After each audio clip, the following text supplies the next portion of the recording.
श्री शिवाय नमस्तुभ्यम महाराज। जैसा कि आप सभी जानते ही हैं कि 23 जनवरी शुक्रवार को है बसंत पंचमी का बहुत ही पवित्र दिन।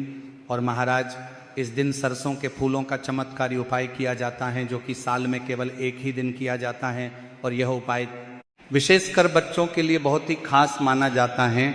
यानी कि जो बच्चे पढ़ाई में कमज़ोर हैं, या जो बच्चे किसी नौकरी की तैयारी कर रहे हैं, या जो बच्चे बहुत अधिक गुस्सा करते हैं, हर समय चिड़चिड़ करते हैं, और महाराज जो बच्चे बोर्ड परीक्षा देने वाले हैं, तो ऐसे बच्चों के लिए ये उपाय सभी माताओं बहनों को इस दिन जरूर ही करना चाहिए। लेकिन महाराज समस्या तब आती है जब सरसों के फूल नहीं मिल पाते हैं। तो महाराज आज हम जानेंगे कि आखिर बिना सरसों के फूल के इस उपाय को कैसे किया जा सकता है। इसी के साथ ये भी जानेंगे कि जिन लोगों को सरसों के फूल मिल जाते हैं तो उन्हें एक एक फूल चढ़ाना है या पूरा गुच्छा एक साथ चढ़ाना है। लेकिन उससे पहले यदि आपको यह जानकारी उचित लगे तो वीडियो को लाइक करें, चैनल को सब्सक्राइब करें और कमेंट में जय मां सरस्वती जरूर लिखें। महाराज बसंत पंचमी का दिन हमारे जीवन में बहुत ही खास माना जाता है।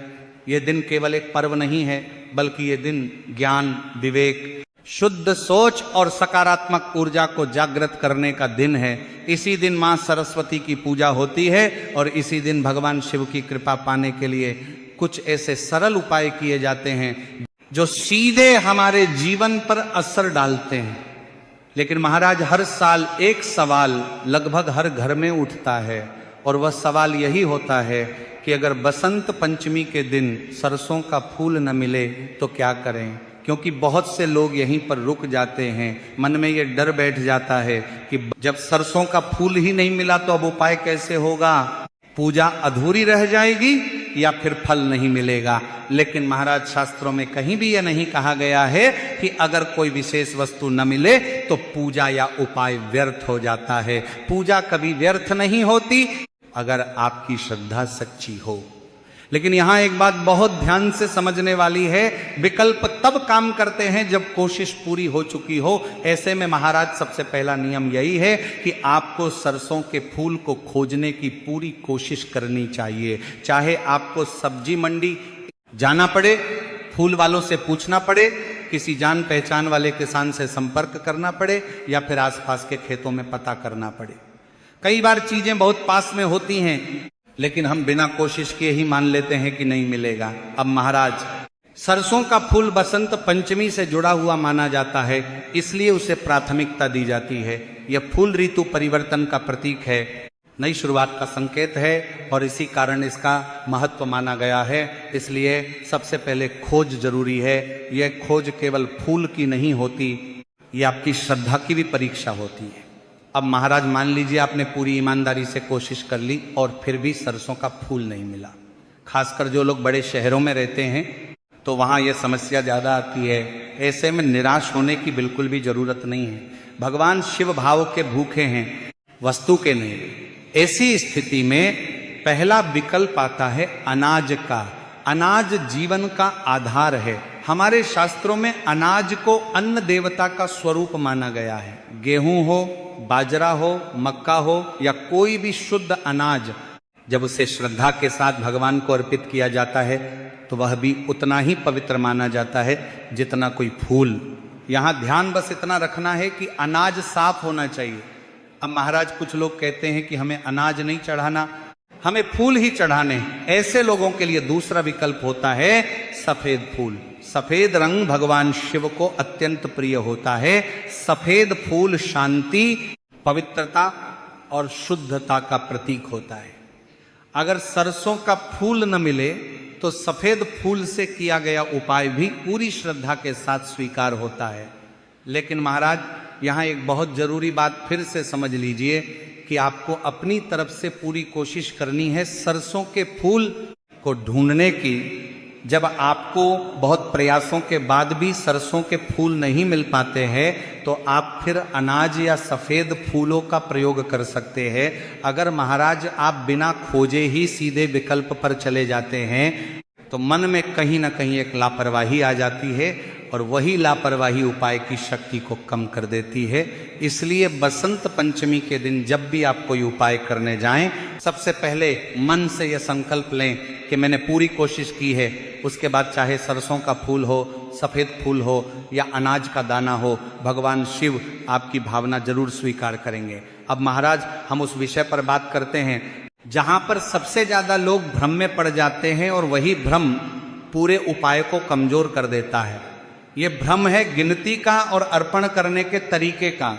अक्सर लोग कहते हैं कि हमने तो सरसों का फूल चढ़ाया था, फिर भी उपाय का पूरा असर क्यों नहीं दिखा।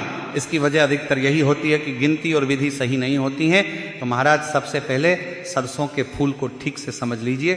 सरसों का फूल अकेला नहीं होता, जो आपको देखने में ऊपर से बहुत सारे छोटे छोटे फूल को पीले फूल दिखते हैं, असल में वह सब मिलकर एक ही फूल माने जाते हैं, उसे ही गुच्छा कहा जाता है। अब यहाँ पर लोग गलती ये करते हैं कि वे उस गुच्छे से एक छोटा फूल तोड़ लेते हैं और उसे एक गिन लेते हैं। ऐसा करना सही नहीं माना जाता।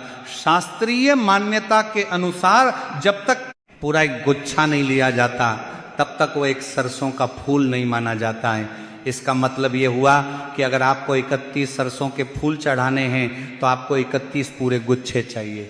सिर्फ ऊपर से गिन लेने से संख्या पूरी नहीं होती। यही वजह है कि बहुत से लोग सोचते हैं कि हमने तो 31 से भी ज्यादा चढ़ा दिए, लेकिन असल में गिनती पूरी ही नहीं हुई होती हैं। अब महाराज मान लीजिए सरसों का फूल नहीं मिला और आप सफ़ेद फूल या अनाज का दाना ले रहे हैं, वहाँ यह समस्या नहीं आती। सफ़ेद फूल में एक फूल एक गिनती माना जाता है और अनाज में एक दाना एक गिनती। लेकिन यहाँ भी एक बात ध्यान रखने की है, फूल ताज़ा हो, मुरझाया हुआ न हो और अनाज साफ सुथरा हो। ये सब छोटी बातें लगती हैं, लेकिन उपाय की ऊर्जा इन्हीं बातों से बनती है। अब महाराज बात करते हैं अर्पण के तरीके की। बहुत से लोग सारे फूल या सारे दाने एक साथ हाथ में उठाते हैं और सीधे शिवलिंग पर रख देते हैं। महाराज ये जो उपाय है आपको शिव मंदिर में ही करना है, घर पर ये उपाय नहीं किया जाता है। तो महाराज उपाय करते समय एक एक फूल या हर एक दाने को अलग अलग श्रद्धा के साथ अर्पित करना ज़्यादा प्रभावी माना जाता है। हर बार मन में भगवान शिव का स्मरण होना चाहिए, चाहे आप मंत्र बोलें या केवल मन ही मन प्रार्थना करें। लेकिन यहाँ पर एक बहुत जरूरी समझदारी की बात भी है जिसे लोग अक्सर नजरअंदाज कर देते हैं। अगर आप किसी ऐसे मंदिर में हैं जहां बहुत ज्यादा भीड़ रहती है, लोग लाइन में खड़े होते हैं, जल्दी जल्दी पूजा करनी पड़ती है, तो वहां एक एक करके अर्पण करने से दूसरे लोगों को परेशानी हो सकती है। ऐसी स्थिति में आप सारे फूल या सारे दाने एक साथ समर्पित कर सकते हैं। भगवान शिव आपकी भावना समझते हैं और यह भी जानते हैं कि आप किसी को कष्ट नहीं देना चाहते हैं। महाराज ध्यान रखिए, पूजा से पुण्य मिलता है, लेकिन अगर आपकी पूजा के कारण किसी और को परेशानी हो जाए तो वहां दोष भी लग सकता है। इसलिए भीड़ वाली जगह पर कभी भी लंबा अर्पण न करें। अब महाराज संख्या की बात कर लेते हैं कि आखिर आपको सरसों के फूल लेने कितनी संख्या में हैं। तो महाराज आप 31 या 51 या 108 की संख्या में सरसों के फूल ले सकते हैं। यह संख्या व्यक्ति की समस्या और उसकी श्रद्धा पर निर्भर करती है। जरूरी नहीं कि हमेशा बड़ी संख्या ही ली जाए। कई बार 31 की संख्या भी उतनी ही प्रभावी होती है। आप जितनी 108 भगवान शिव संख्या नहीं देखते बल्कि आपकी श्रद्धा देखते हैं। अब महाराज एक और बात बहुत जरूरी है, उपाय करते समय मन इधर उधर भटके नहीं। अगर आप चढ़ा तो रहे हैं लेकिन मन मोबाइल, पैसे या किसी और चिंता में लगा हुआ है तो उपाय का असर धीमा हो जाता है। इसलिए जितनी देर उपाय करें उतनी देर सिर्फ भगवान शिव और अपनी प्रार्थना पर ध्यान रखें। अब महाराज ध्यान दीजिए, ये उपाय आपको ऐसे बच्चों या ऐसे लोगों के लिए करना है जिनका यदि पढ़ाई में मन नहीं लगता है, बिना वजह बहुत ज़्यादा गुस्सा आता है, बात बात पर चिड़चिड़ापन, गलत संगति में पड़ जाना या फिर मन का हर समय अशांत रहना। तो ऐसे लोगों के लिए आप ये उपाय कर सकते हो, क्योंकि बसंत पंचमी का दिन माँ सरस्वती और भगवान शिव दोनों की कृपा पाने का दिन होता है। माँ सरस्वती बुद्धि और ज्ञान की देवी है और भगवान शिव मन के स्वामी माने जाते हैं। जब मन और बुद्धि दोनों संतुलन में आ जाते हैं तभी जीवन सही दिशा में चलता है। इसीलिए इस दिन किया गया उपाय बहुत गहरे स्तर पर काम करता है। अब महाराज मान लीजिए आपके घर में कोई बच्चा है जो पढ़ाई में बिल्कुल मन नहीं लगाता, किताबें सामने रखता है लेकिन पढ़ता नहीं, मोबाइल या दूसरी चीजों में उलझा रहता है। ऐसी स्थिति में माता पिता अक्सर गुस्सा करने लगते हैं, डांटने लगते हैं, लेकिन उससे समस्या और बढ़ जाती है। यहाँ यह उपाय बिना दबाव के काम करता है। तो जिस बच्चे या व्यक्ति के लिए आपको ये उपाय करना है, उसके नाम को मन में रखें। अगर सरसों का फूल मिल गया हो तो बहुत अच्छा, नहीं मिला तो सफ़ेद फूल या अनाज का दाना ले सकते हैं। सामान्य रूप से 31 की संख्या ली जाती है। यह संख्या संतुलन का प्रतीक मानी जाती है। एक तांबे के लोटे में साफ जल भरिए और भगवान शिव का ध्यान करते हुए शिवलिंग पर अर्पित कीजिए। इसके बाद सरसों के फूल या दाने को श्रद्धा के साथ चढ़ाइए। अब यहाँ ध्यान रखने वाली बात यह है कि उपाय करते समय मन में किसी तरह की शिकायत या गुस्सा न हो। सिर्फ यही भावना रखें कि जिस व्यक्ति के लिए आप ये कर रहे हैं उसका मन शांत हो, उसकी बुद्धि सही दिशा में जाए और उसका जीवन बेहतर हो। धीरे धीरे आप खुद बदलाव महसूस करेंगे। बच्चा बिना कहे किताब उठाने लगेगा, बात बात पर गुस्सा कम होने लगेगा और मन पहले से हल्का महसूस होगा। अब महाराज बात करते हैं क्रोध की। बहुत से लोग स्वभाव से बहुत जल्दी गुस्सा हो जाते हैं। छोटी छोटी बातों पर चिल्लाना, अपनों से ही कटु शब्द बोल देना, बाद में पछताना, ये सब मन के असंतुलन का परिणाम होता है। बसंत पंचमी के दिन किया गया यह उपाय मन को ठंडा करने में मदद करता है। ये कोई जादू नहीं है, बल्कि ऊर्जा का संतुलन है, ऐसे जो धीरे धीरे व्यक्ति को शांत बनाता है। अब महाराज तीसरी स्थिति होती है गलत संगति। जब व्यक्ति सही और गलत का फर्क समझना छोड़ देता है, तब वह गलत लोगों के साथ बैठने लगता है।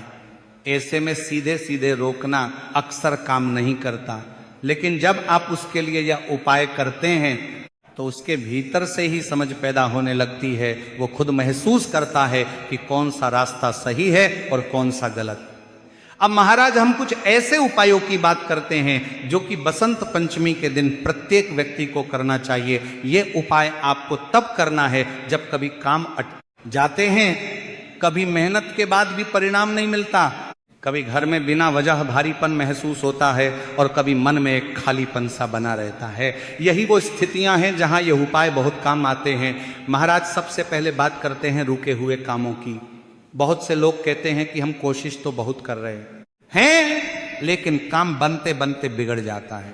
नौकरी का मामला हो, व्यापार हो, विवाह हो या कोई और महत्वपूर्ण काम, आखिरी समय पर रुकावट आ जाती है। ऐसी स्थिति में बसंत पंचमी का दिन बहुत खास माना जाता है। इस दिन किया गया उपाय धीरे धीरे जमी हुई ऊर्जा को हिला देता है। इसके लिए वही नियम लागू होता है जो हमने शुरू से समझा है। सबसे पहले सरसों के फूल को ढूंढने की पूरी कोशिश करनी है। अगर सच में नहीं मिलता तभी सफेद फूल या अनाज का सहारा लेना है। आमतौर पर यहाँ 108 की संख्या ली जाती है, लेकिन अगर किसी के लिए यह संभव न हो तो 51 की संख्या भी पर्याप्त मानी जाती है। एक तांबे के लोटे में साफ जल भरकर भगवान शिव का ध्यान करते हुए शिवलिंग पर अर्पित किया जाता है। उसके बाद फूल या दाने को श्रद्धा के साथ समर्पित किया जाता है। यहाँ ध्यान रखने वाली बात यह है कि उपाय करते समय मन में अधीरता न हो। यह मत सोचिए कि तुरंत परिणाम दिखना चाहिए। ये उपाय धीरे धीरे रास्ते खोलता है। कई बार परिणाम आपके सामने नहीं बल्कि पर्दे के पीछे बनते हैं और कुछ समय बाद अचानक चीजें अपने आप सही होने लगती हैं। अब महाराज बात करते हैं घर की नकारात्मक ऊर्जा की।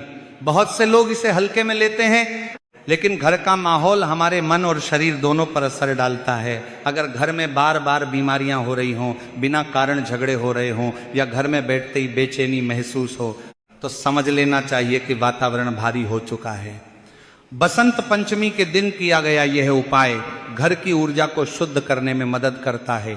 इसके लिए 5 अलग अलग वृक्षों की पत्तियां ली जाती हैं। ध्यान रखने वाली बात यह है कि एक ही पेड़ की 5 पत्तियां न लें, 5 अलग अलग पेड़ों से एक एक पत्ती लें। इसके बाद एक तांबे के लोटे में जल भरें और भगवान शिव के शिवलिंग पर जल अर्पित करें। फिर उन पत्तियों को श्रद्धा के साथ शिवलिंग पर समर्पित करें। इसके बाद उस जल को बाद में घर लें, जाकर अपने घर के सभी कमरों में हल्का हल्का छिड़क दें। ये कोई दिखावा नहीं है और न ही कोई अंधविश्वास। ये मन और वातावरण दोनों को हल्का करने का एक तरीका है। बहुत से लोग कहते हैं कि ऐसा करने के बाद घर में बैठने का मन करने लगता है, नींद अच्छी आने लगती है और आपसी बातचीत में भी नरमी महसूस होती है। अब महाराज आखिरी और बहुत ही विशेष उपाय की बात करते हैं। जो मनोकामना पूर्ति से जुड़ा हुआ है। यह उपाय बसंत पंचमी के दिन बहुत श्रद्धा से किया जाता है। इसमें पीले चंदन का गाढ़ा पेस्ट बनाया जाता है। ध्यान रहे, पेस्ट पानी जैसा पतला न हो, साथ ही एक साफ बेलपत्र लिया जाता है और उस पर श्रद्धा के साथ चंदन से ओम नमः शिवाय का जाप करते हुए कुल 108 बिंदियां लगाई जाती हैं। अब महाराज ये प्रक्रिया जल्दबाजी में नहीं करनी चाहिए। हर बिंदी के साथ मन में भगवान शिव का स्मरण होना चाहिए। जब पूरा बेलपत्र तैयार हो जाए तो एक तांबे के लोटे में जल भरकर शिवलिंग पर अर्पित करें और फिर उस बेलपत्र को श्रद्धा के साथ समर्पित कर दें। अपनी मनोकामना मन ही मन कहें, लेकिन किसी को बताने की जरूरत नहीं है। तो महाराज ये थे बसंत पंचमी से जुड़े कुछ महत्वपूर्ण उपाय, जिन्हें आपको अपने बच्चों और घर के सदस्यों के लिए अवश्य ही करने चाहिए। यदि जानकारी उचित लगी हो तो वीडियो को लाइक और चैनल को सब्सक्राइब जरूर करें और कमेंट में ये जरूर बताएं कि आप ये वीडियो कहाँ से देख रहे हैं। धन्यवाद।